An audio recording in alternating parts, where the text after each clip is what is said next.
ঋণের টাকায় নকশার বাইরে প্রায় ১৯ কোটি টাকার ব্লক ব্যবহার করা হয়েছে তীর রক্ষার কাজে, যাকে কেন্দ্র করে অনৈতিক আর্থিক সুবিধা পেয়েছে ঠিকাদারি প্রতিষ্ঠান।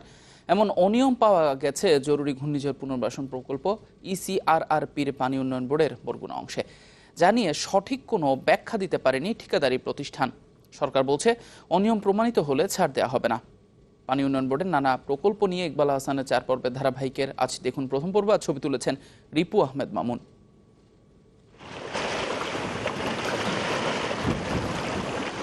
বছরের প্রায় 7 মাসেই এমন আগ্রাসী রূপে থাকে খরস্রোতা পায়রা, যা আরও ভয়ঙ্কর হয়ে ওঠে 9 বছর আগে 2007 সালের 15 নভেম্বর।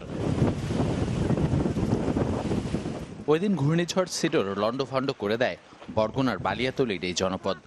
তাই জানমালের নিরাপত্তায় প্রকল্প নেওয়া হয় বিদেশি ঋণের টাকায়, নাম ইসিআরআরপি 2007। 41/5 নম্বর পোল্ডারে কাজ চলছে বিচ্ছিন্নভাবে।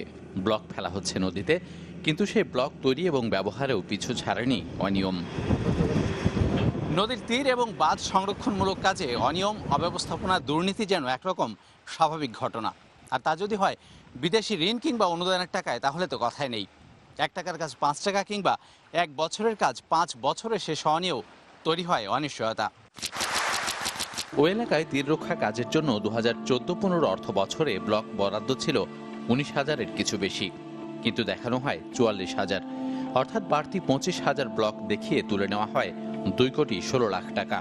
আর ওগুলো তৈরি করা হয় মাত্র 11 দিনে, অথচ নিরীক্ষা বিভাগ বলছে এর আগের 2 মাসের ধারাবাহিকতা অনুযায়ী যা একেবারেই অসম্ভব। ফলে এই কার্যক্রমের মাধ্যমে ঠিকাদারকে অনৈতিক আর্থিক সুবিধা দেওয়া হয়েছে বলে উল্লেখ করা হয় প্রতিবেদনে।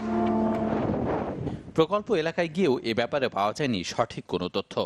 এমনকি যৌথ ঠিকাদারের প্রতিষ্ঠান ভারতীয় MBEL এর আমতলী কার্যালয়েও দীর্ঘ সময় অপেক্ষার পরও ব্লক তৈরির সঠিক কোনো পরিসংখ্যান দিতে পারেননি স্থানীয় কর্মকর্তা।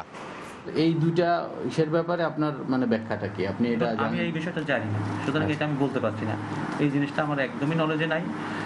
এখনো আমাদেরকে ওয়ার্ল্ড ব্যাংক প্রেসার ক্রিয়েট করতেছে যে তোমাদের কাজ কি করো, এবং আমরা টাকা খরচ করতে পারছি না। সুস্পষ্টভাবে অনিয়ম, এবং এই অনিয়মের জন্য যারা দায়ী তাদেরকে বিচার আওতায় আনতে হবে। আমাদের নদী ভাঙন সংক্রান্ত যে সমস্ত প্রকল্পগুলো আছে সেগুলো প্রায় প্রতিটি ক্ষেত্রে এই ধরনের অভিযোগগুলো ওঠে।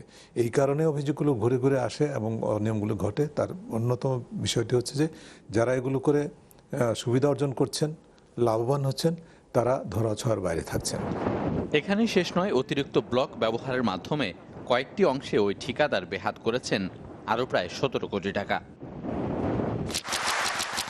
যেমন বরগুনা ও পটুয়াখালী জেলার 6টি পোল্ডারে মোট ব্লক ব্যবহার করা হয় 12,82,155টি, যার আয়তন 76,000 ঘনমিটারের বেশি, অথচ বরাদ্দ ছিল 59,000 ঘনমিটারের কম।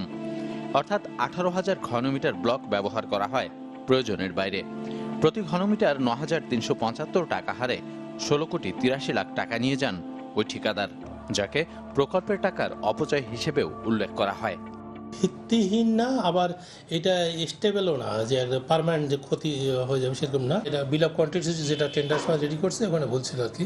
কোনো অনিয়ম বা অন্য কোনো কিছুর অভিযোগ যদি আমাদের কাছে আসে, তাহলে আমরা সেই পিডি বা যারা এটার সাথে সংশ্লিষ্ট ছিল তাদের বিরুদ্ধে অবশ্যই ব্যবস্থা গ্রহণ করব। নদী ভাঙনের হাত থেকে মানুষের জানমাল রক্ষায় প্রকল্প নেওয়া হলেও সে কাজের মান নিয়েও প্রশ্ন তুলেছেন স্থানীয়রা। ইকবাল হাসান, চ্যানেল 24, বরগুনা।